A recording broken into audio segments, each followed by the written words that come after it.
y a des chaînes que vous ne voyez pas, mais vous les sentez.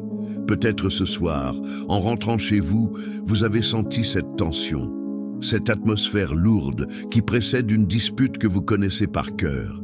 Cette fatigue de porter une inquiétude pour un proche qui ne semble jamais changer. Vous sentez quand la même dispute revient dans votre famille, semaine après semaine, comme un disque rayé. Vous sentez quand un de vos proches semble bloqué dans un schéma qui se répète depuis des années sans raison apparente. Vous sentez quand la paix dans votre foyer reste fragile, instable, toujours menacée par quelque chose que vous ne pouvez pas nommer. Ces répétitions ne sont pas des coïncidences. Ces schémas ne sont pas des fatalités génétiques ou psychologiques. Dans la pensée biblique, ce que vous observez dans votre famille peut être la manifestation de quelque chose de plus profond, quelque chose que les Écritures appellent des liens ou des chaînes spirituelles sur une lignée ou un foyer. Et aujourd'hui, je vais vous révéler l'outil le plus puissant de la Bible pour briser ces chaînes. Non pas une prière extraordinaire réservée à des croyants d'élite, non pas un rituel complexe, mais un jeûne de 24 heures, pratiqué avec intention et fondé sur des promesses bibliques précises. Ce jeûne, je vais vous montrer comment il est décrit dans le livre d'Ésaïe, avec des détails que peu de chrétiens ont jamais vus. Je vais vous montrer comment Jésus lui-même a qualifié le jeûne comme l'outil incontournable face à certaines formes d'oppression spirituelle. Et je vais vous donner une séquence pratique que vous pouvez commencer ce soir ou dans les prochains jours pour exercer cette action de foi sur votre famille. Mes chers amis, si vous portez dans votre cœur une inquiétude pour un membre de votre famille, un enfant qui semble bloqué, un mariage sous tension permanente, un cycle de difficultés qui se reproduit depuis des années, un proche que vous avez vu s'éloigner de Dieu malgré vos prières, ce message est pour vous. Restez jusqu'à la fin, parce que Dieu n'a pas fini d'écrire l'histoire de votre famille. Et ce soir, il vous donne l'outil qui peut changer le prochain chapitre. Et quelle que soit votre situation physique, que vous puissiez jeûner de nourriture ou non, ce message vous donnera une forme de jeûne adaptée à votre réalité. Parce que l'essentiel n'est pas la privation, c'est l'orientation du cœur. Commençons par comprendre ce que la Bible entend réellement par jeûne, parce que le mot est souvent mal compris. Dans la pensée populaire, le jeûne est une pratique ascétique. On se prive de nourriture pour montrer sa dévotion ou pour mériter une réponse de Dieu. Mais cette vision est profondément incorrecte du point de vue biblique. Dans la tradition hébraïque, le jeûne est une action spirituelle symbolique et déclarative. Quand un Israélite jeûnait, il disait avec son corps quelque chose que ses mots seuls ne pouvaient pas exprimer. Ce que je cherche est plus important que ce dont mon corps a besoin. Ma priorité absolue, aujourd'hui, c'est Dieu. C'est un acte de recentrage radical. Le mot hébreu le plus courant pour jeûner est tsoum, qui signifie littéralement couvrir la bouche, se fermer. Un Israélite qui jeûne se ferme à la nourriture pour s'ouvrir à Dieu. C'est un acte d'orientation totale. La beauté de cette définition hébraïque, c'est qu'elle décrit le jeûne, non pas comme une privation, mais comme une redirection. Ce que vous retirez de votre estomac, vous le redonnez à votre esprit. Ce que vous retirez à la table, vous le consacrez à la prière. C'est un acte d'économie spirituelle, concentrer les ressources là où elles sont le plus nécessaires. Le Nouveau Testament utilise le mot grec nesteia pour le jeûne, qui vient de né, non, et estio, manger. Ne pas manger, simple, direct. Mais dans l'évangile de Matthieu, chaque fois que Jésus parle du jeûne, il le lie à une réalité intérieure profonde, pas au jeûne comme performance religieuse, mais au jeûne comme expression d'un cœur qui cherche Dieu au-delà de ses besoins immédiats. Dans la tradition chrétienne ancienne, les pères de l'Église distinguaient entre le jeûne du corps et le jeûne de l'âme. Le jeûne du corps seul, sans orientation du cœur, était considéré comme inutile ou même préjudiciable. Le jeûne de l'âme, sans le jeûne du corps, risquait de manquer la dimension physique, concrète, incarnée de l'acte. C'est la combinaison des deux qui produisait la puissance décrite dans Ésaïe 58. Le prophète Joël, dans le 2e chapitre, verset 12, rapporte la parole de Dieu. Revenez à moi de tout votre cœur avec des jeûnes, des pleurs et des lamentations. Le jeûne est ici lié au retour, au retournement de toute la personne vers Dieu. Ce n'est pas un moyen de pression sur Dieu, c'est une posture de l'être tout entier. Mais voici ce qui est le plus fascinant dans la tradition du jeûne biblique. Ces effets ne sont pas seulement intérieurs et personnels. Le jeûne dans les Écritures est souvent lié à une action spirituelle extérieure sur les situations et les personnes autour du croyant. Et c'est cette dimension, le jeûne comme outil de libération pour votre famille, que nous allons explorer aujourd'hui. Pensons à Esther. Nous sommes dans le livre d'Esther, chapitre 4. Le peuple juif est menacé d'extermination. Esther, la reine, reçoit l'appel de Mardochée d'intervenir auprès du roi Assuérus. Mais entrer devant le roi sans convocation était punissable de mort. Comment Esther prépare-t-elle cette intervention décisive? Elle convoque tout le peuple juif à un jeûne de 3 jours. Ne mangez ni ne buvez rien pendant 3 jours, ni jour ni nuit. Moi et mes servantes, nous jeûnerons pareillement. Ce n'était pas un acte de désespoir. C'était un acte stratégique de foi collective, orienter toutes les ressources spirituelles disponibles vers un moment décisif. Et après ce jeûne, Esther se leva avec une clarté et une autorité qui tranchèrent dans la situation. Le jeûne n'a pas changé le roi. Le jeûne n'a pas changé les lois de Perse. Le jeûne a changé Esther, et à travers elle, la situation de tout son peuple. Ce que je veux souligner dans la démarche d'Esther, c'est la dimension communautaire de son jeûne. Elle ne jeûna pas seule. Elle convoqua tout le peuple juif à se joindre à elle. Il y a une puissance particulière dans l'intercession collective. Quand plusieurs personnes orientent simultanément leur cœur et leur corps vers la même demande. Jésus lui-même dit dans Matthieu 18, verset 19, « Si 2 d'entre vous s'accordent sur la terre pour demander une chose quelconque, elle leur sera accordée par mon Père qui est dans les cieux. » Si vous avez un conjoint, un ami de confiance ou un petit groupe de prière, envisagez de faire ce jeûne de 24 heures avec eux. L'accord dans la prière multiplie l'efficacité de l'intercession. Mais il y a une autre dimension fascinante dans cette histoire d'Esther. Elle dit à Mardochée, « Si je péris, je péris. » Ce n'est pas un cri de désespoir.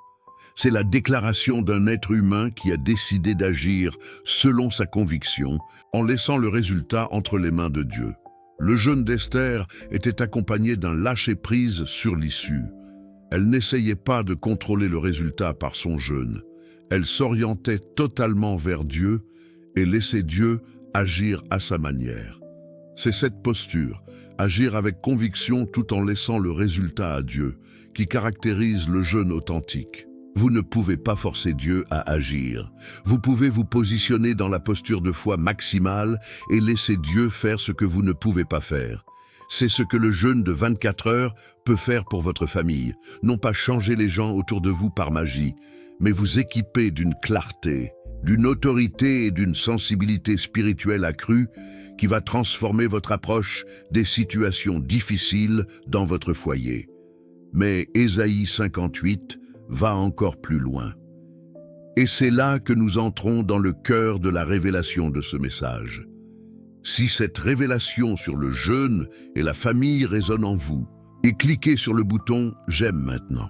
Ce simple geste aide ce message à atteindre d'autres familles qui ont besoin de cette libération aujourd'hui. Ésaïe 58 est l'un des textes les plus complets de toute la Bible sur la nature et la puissance du vrai jeûne. Mais pour comprendre la force de ce texte, nous devons d'abord comprendre son contexte. Israël jeûnait. Le peuple pratiquait des jeûnes rituels. Et pourtant, Dieu dit au prophète, au verset 3, « Pourquoi jeûnons-nous si tu ne le vois pas ?» Le peuple était frustré. Il jeûnait, et Dieu ne semblait pas répondre. Ce silence de Dieu les déconcertait. Et Dieu répond, non pas en disant « Vous n'avez pas assez jeûné », mais en décrivant la nature du jeûne qu'ils recherchent. Leur jeûne était extérieur, performatif, dissocié d'une transformation intérieure. Ils jeûnaient et maltraitaient leurs travailleurs. Ils se privaient de nourriture et se disputaient avec leur entourage. La forme religieuse était là, mais l'esprit manquait. Voici ce que cette réalité signifie pour nous. Un jeûne de 24 heures, accompagné de discorde familiale, de mots durs, de manipulation. Ce jeûne ne porte pas les fruits d'Ésaïe 58. Le jeûne authentique est accompagné d'une douceur accrue dans les relations, d'une humilité de cœur, d'un regard nouveau sur les autres. Pendant que votre corps s'abstient de nourriture, votre cœur s'abstient de jugement, d'impatience, d'orgueil. Et au verset 6, Dieu pose une question directe au prophète. « N'est-ce pas ici le jeûne que je veux, dénouer les liens de la méchanceté, détacher les courroies du joug, renvoyer libres les opprimés, rompre tout joug ?» Je veux que vous regardiez chaque mot de ce verset avec attention, parce que chaque élément est précis. Dénouer les liens de la méchanceté, en hébreu, natar, paché, richa. Le mot natar signifie défaire un nœud, faire un, desserrer ce qui est attaché. Et richa est souvent traduit par méchanceté ou injustice. Mais dans le contexte de ce passage, il désigne les structures spirituelles hostiles qui ligotent des personnes ou des familles. Dieu dit, le vrai jeûne dénoue ces nœuds. Détacher les courroies du joug. L'image est celle d'un animal de labour attelé à un joug. Les courroies maintiennent l'animal dans sa position de labeur forcé. Briser ces courroies, c'est libérer quelqu'un d'une servitude qui n'est pas de Dieu. Dans votre famille, certains membres peuvent être attelés à des schémas de comportement. Addiction, violence, dépression chronique, échecs répétés, qui ressemblent à des jougs. Ce verset dit que le jeûne peut intervenir dans ces situations.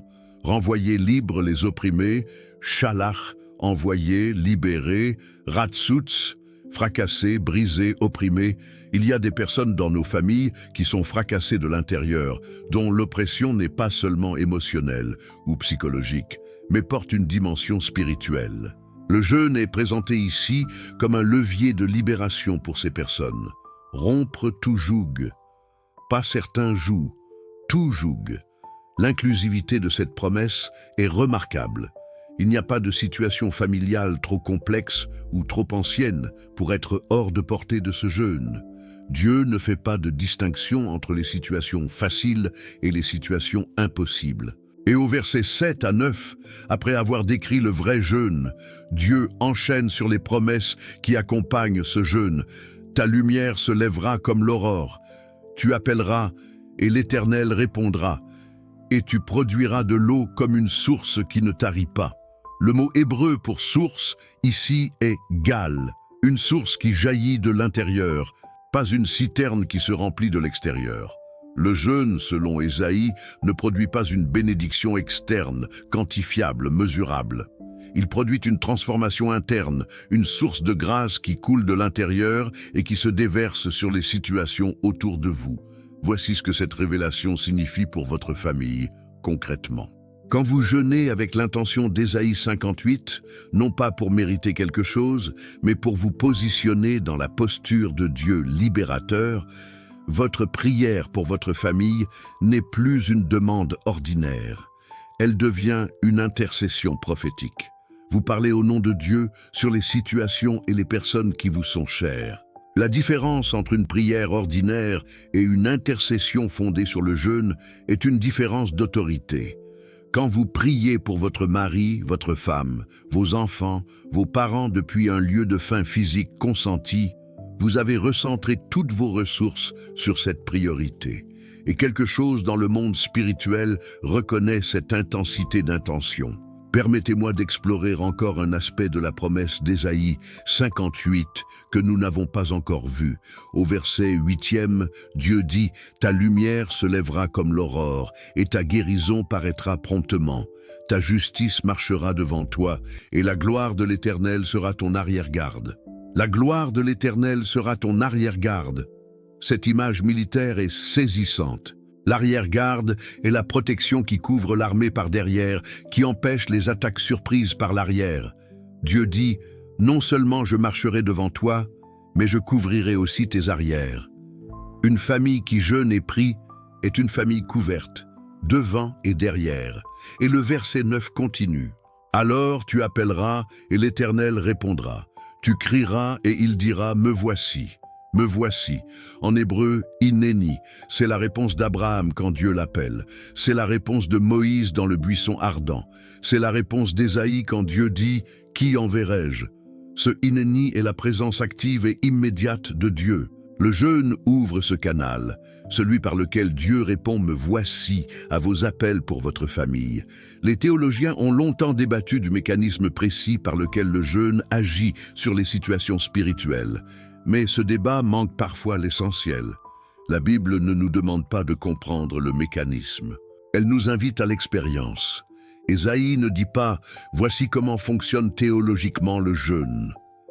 Il dit « Voici ce que le jeûne produit dans votre vie et dans celle de ceux qui vous entourent. » Ésaïe 58, verset 12 dit encore « Tu rebâtiras sur des ruines antiques, tu relèveras des fondements posés par les générations passées. » Voici une promesse qui touche directement la dimension intergénérationnelle de certaines chaînes familiales.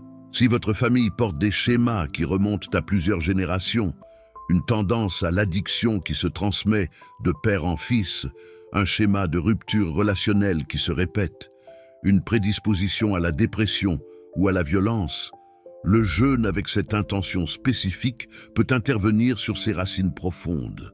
Vous ne pouvez pas changer votre histoire familiale, mais vous pouvez, par votre intercession fidèle, influencer la trajectoire de votre lignée à partir de vous. Un ancêtre dans la foi qui jeûne et prie pour ses descendants peut changer ce que ses enfants et petits-enfants recevront en héritage spirituel. Et avant que nous entrions dans la Révélation 2, qui va nous donner l'enseignement de Jésus lui-même sur ce sujet, laissez-moi vous poser une question. Y a-t-il dans votre famille une situation qui résiste à la prière ordinaire depuis longtemps? Une répétition que vous n'arrivez pas à briser malgré vos efforts? Un membre de la famille pour lequel vous avez prié maintes fois sans voir de changement réel? Si oui, ce message est pour vous. Et la réponse de Jésus va vous donner la clé que vous cherchez. Si cette révélation sur le jeûne d'Ésaïe touche votre cœur, écrivez « Ma famille est libérée au nom de Jésus » dans les commentaires. Et abonnez-vous pour continuer ce chemin de liberté spirituelle ensemble.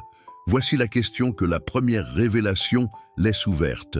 Si le jeûne dans l'Ancien Testament est déjà si puissant, qu'est-ce que Jésus lui-même a dit et enseigné sur le sujet? Et y a-t-il des situations spécifiques pour lesquelles Jésus a indiqué que le jeûne était non seulement utile, mais nécessaire? La réponse à ces questions se trouve dans deux passages clés du Nouveau Testament, et la connexion entre les deux va vous surprendre.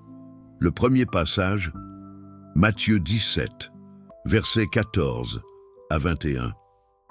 Les disciples avaient essayé de délivrer un jeune homme possédé. Ils avaient échoué. Jésus arrive et me parle à l'esprit, et le jeune homme est libéré immédiatement. Les disciples, interloqués, demandent à Jésus en privé, « Pourquoi n'avons-nous pas pu le chasser ?» La réponse de Jésus est l'une des plus directes de tout l'Évangile sur ce sujet. « C'est à cause de votre peu de foi.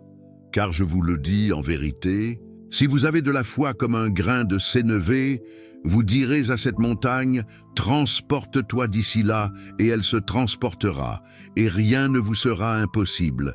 Mais cette espèce-ci ne sort que par la prière et par le jeûne. Cette espèce-ci ne sort que par la prière et par le jeûne. Jésus reconnaît ici explicitement qu'il existe des réalités spirituelles qui nécessitent une approche spécifique. Ce n'est pas que Dieu soit plus enclin à répondre quand nous souffrons de la faim, c'est que certaines formes de délivrance, dans la logique spirituelle du royaume, requièrent un niveau de consécration et d'orientation totale que le jeûne exprime de manière unique. Qu'est-ce que cela signifie pour votre famille? Si un membre de votre famille semble confronté à une oppression spirituelle qui résiste à la prière ordinaire, si les mêmes schémas se répètent, si les mêmes démons reviennent toujours, si les mêmes nœuds ne se desserrent pas, il est possible que votre famille soit face à une de ces espèces dont Jésus parle. Et dans ce cas, la prière seule peut ne pas suffire. Le jeûne est l'élément manquant. Le mot grec utilisé par Matthieu pour prière et jeûne est proseuché kai nesteia, deux pratiques distinctes, liées comme un seul instrument. La prière oriente le cœur. Le jeûne l'intensifie. Ensemble, ils forment une intercession d'un niveau que la prière seule ne peut pas atteindre. Je veux approfondir ce que Jésus entend par « peu de foi » dans ce passage. Quand il dit « c'est à cause de votre peu de foi », il utilise le mot grec « oligopistia », littéralement « peu de foi », foi en petite quantité. Ce n'est pas l'absence de foi. Ce sont les disciples qui parlent au même Jésus qu'ils suivent depuis des mois. Ils ont de la foi. Mais cette foi, dans ce moment précis, n'est pas suffisamment concentrée, suffisamment orientée pour produire le résultat attendu. Et voici ce que le jeûne fait. Il concentre la foi. Il la rend dense, intense, orientée vers un seul point. Comme une loupe qui concentre les rayons du soleil en un seul point jusqu'à ce qu'il brûle, le jeûne concentre la foi diffuse en une intercession focalisée qui peut toucher ce que la foi dispersée ne peut pas atteindre. C'est pourquoi Jésus lie le jeûne à la foi et non à la technique. Ce n'est pas une méthode parmi d'autres, c'est l'expression d'une foi qui a décidé de tout orienter vers un seul objectif, sans compromis, sans distraction. Pour votre famille, cela signifie quelque chose de très concret. Si vous jeûnez 24 heures en pensant à autre chose, en continuant votre journée exactement comme d'habitude, sauf que vous ne mangez pas, le résultat sera limité. Un jeûne efficace est un jeûne intentionnel, ciblé, accompagné d'une prière focalisée sur la situation précise pour laquelle vous intercédez. Le deuxième passage se trouve dans Matthieu chapitre 6, versets 16 à 18. Et ici, Jésus dit quelque chose d'encore plus direct. Quand vous jeûnez, remarquez, il ne dit pas « si jamais vous jeûnez » ou « si vous êtes appelé à jeûner ». Il dit « quand vous jeûnez ». Jésus présuppose que ses disciples jeûnent. Le jeûne n'est pas une pratique extraordinaire réservée au temps de crise. C'est une discipline ordinaire de la vie chrétienne. Mais Jésus ajoute une précision capitale. Quand vous jeûnez, ne prenez pas un air triste, comme les hypocrites qui se rendent le visage tout défait pour montrer aux hommes qu'ils jeûnent. Le jeûne authentique n'est pas une performance religieuse. Il n'est pas destiné à impressionner les autres. Il est une affaire secrète, intime, entre vous et Dieu. Et Jésus promet, « Ton Père qui te voit dans le secret te le rendra. Ton Père qui te voit dans le secret te le rendra. » En grec, apodisé, un verbe qui signifie rembourser, rétribuer, donner en retour. Dieu voit chaque heure de jeûne. Il voit l'effort silencieux, invisible, et il rend. Pas toujours de la manière que nous attendons, pas toujours dans les délais que nous souhaitons, mais il rend. Je veux vous parler d'une réalité que j'ai vue dans la vie de plusieurs familles. Un père de 2 enfants, menuisier dans une ville du nord de la Belgique, avait un fils adolescent qui semblait prisonnier d'une spirale de mauvaise fréquentation et de comportements autodestructeurs. Ce père avait supplié, pleuré, argumenté avec son fils. Il avait prié pendant des mois, sans changement. Un pasteur lui proposa de faire un jeûne de 24 heures pour son fils, non pas pour forcer Dieu à agir, mais pour se positionner dans une intercession totale. Ce père jeûna un vendredi. Il passa ce jour à lire Ésaïe 58 et à prier spécifiquement pour les liens spirituels sur la vie de son fils. Dans la semaine qui suivit, ce fils, sans que le père lui ait rien dit du jeûne, prit une décision qui brisa le cycle. Ce n'était pas magique, mais ce père dit que ce qui avait changé, c'était lui, sa clarté, sa paix, sa capacité à parler à son fils différemment. Et à travers cette transformation du père, une porte s'était ouverte dans la vie du fils. Le jeûne ne fait pas ce que seul Dieu peut faire, mais il prépare celui qui jeûne à recevoir et à transmettre ce que Dieu veut accomplir dans sa famille. Je veux ajouter un élément important sur la connexion entre les deux révélations. Ésaïe 58 décrit les effets du jeûne de l'extérieur vers l'intérieur.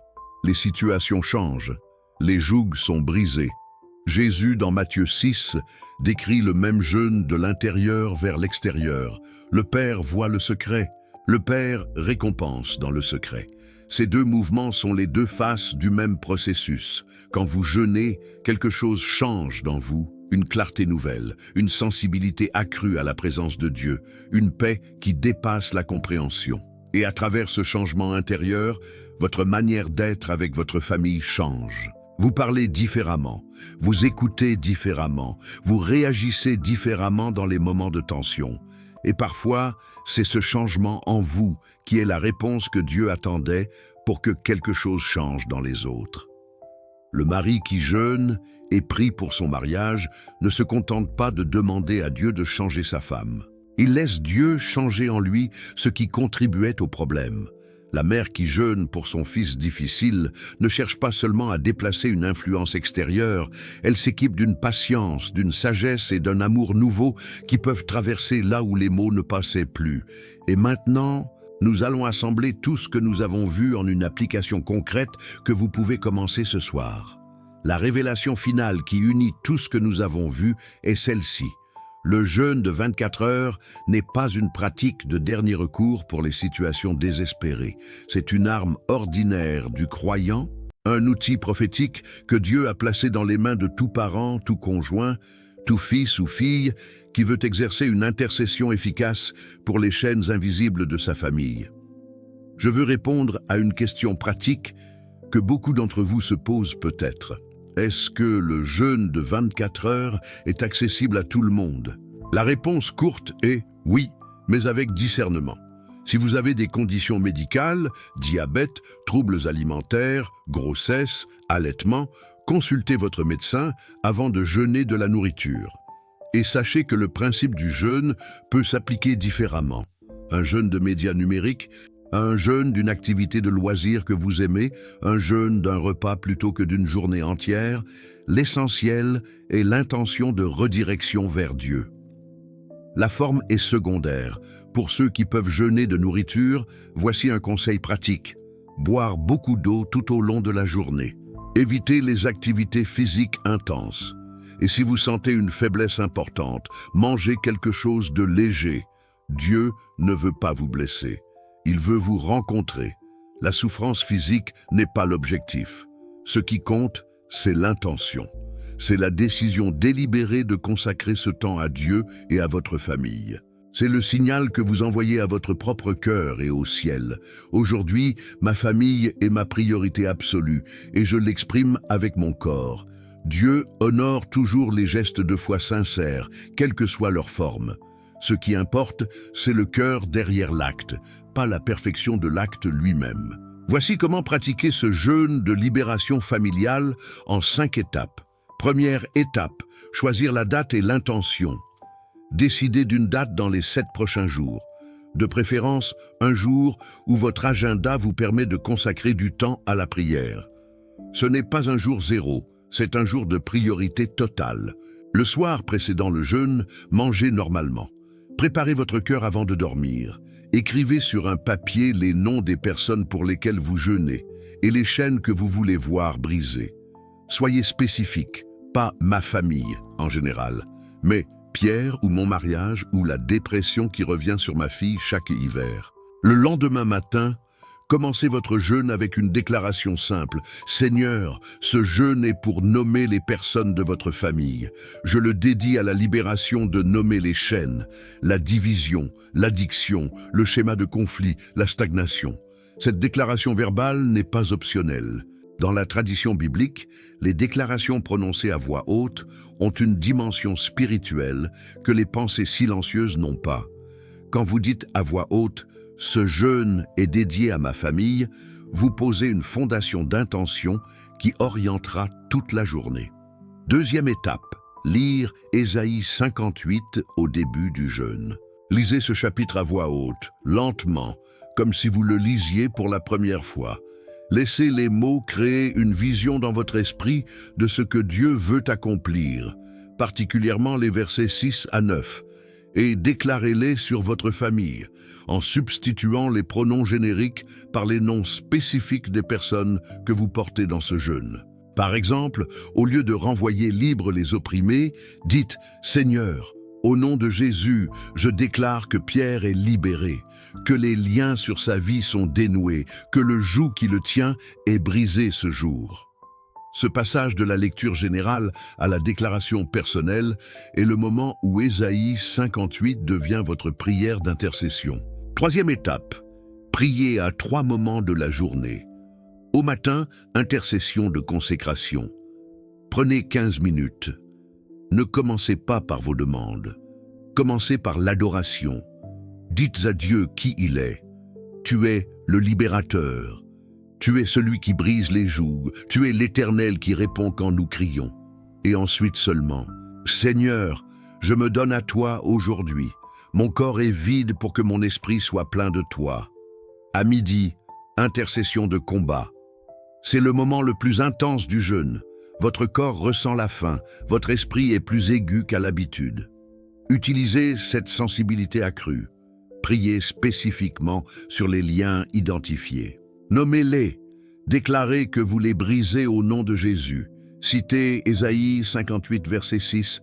Ces liens sont dénoués. Ce joug est brisé sur ma famille au nom de Jésus. En soirée, intercession de bénédiction. Avant de rompre le jeûne, passez en revue chaque membre de votre famille. Bénissez chacun par son nom avec la bénédiction sacerdotale des nombres 6. Que l'Éternel bénisse prénom et le garde, que sa face brille sur lui, qu'il lui accorde sa grâce et sa paix. Remerciez Dieu pour ce qu'il est en train d'accomplir, même si vous ne le voyez pas encore. Quatrième étape, rompre le jeûne avec gratitude. Quand le jeûne de 24 heures est terminé, rompez-le avec une prière de remerciement avant la première bouchée, un repas simple, une action de grâce sincère. Si vous pouvez partager ce repas avec votre famille, faites-le. Ce repas de rupture du jeûne peut devenir un moment symbolique, une table de communion, où vous recevez ensemble ce que Dieu a accompli dans le secret. Ne cherchez pas à raconter votre jeûne à votre famille pour les impressionner. Jésus a dit que ta main gauche ne sache pas ce que fait ta main droite. L'œuvre du jeûne est souvent invisible, intérieure, secrète. C'est pour cela que Dieu dit qu'il le rend dans le secret.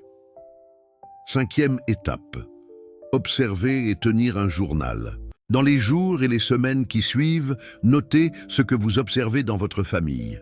Pas avec des attentes précises et mesurables du type « mon fils doit changer dans les 48 heures », mais avec les yeux ouverts et le cœur disponible. Souvent, les réponses au jeûne ne viennent pas de la manière qu'on attendait. Elles viennent dans une conversation inattendue, dans une décision d'un proche, dans une porte qui s'ouvre là où elle était fermée depuis des années. Tenez ce journal pendant 30 jours après votre jeûne.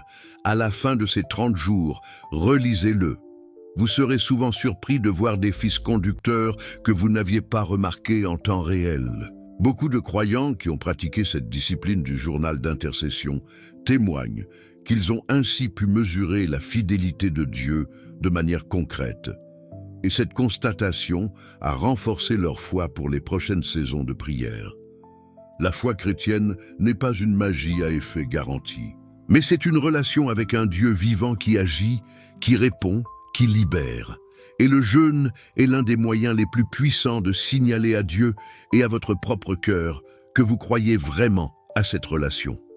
Prions ensemble sur ce jeûne que vous allez entreprendre. Seigneur, je me tiens devant toi, portant dans mon cœur les noms et les visages de ma famille. Je vois les chaînes, je vois les répétitions, je vois les jougs, et je crois que tu peux les briser. Je ne prétends pas comprendre tous les mécanismes de comment tu agis, mais je crois à ta parole. Je crois qu'Ésaïe 58 est vrai pour moi aujourd'hui. Pas seulement pour Israël il y a des siècles. Je crois que tu es le même hier, aujourd'hui et éternellement. Et je crois que le jeûne que tu décris dans ce chapitre peut changer quelque chose dans ma famille. Aujourd'hui, je décide de jeûner, non pas pour mériter ta faveur, mais pour m'orienter entièrement vers toi sur ce sujet.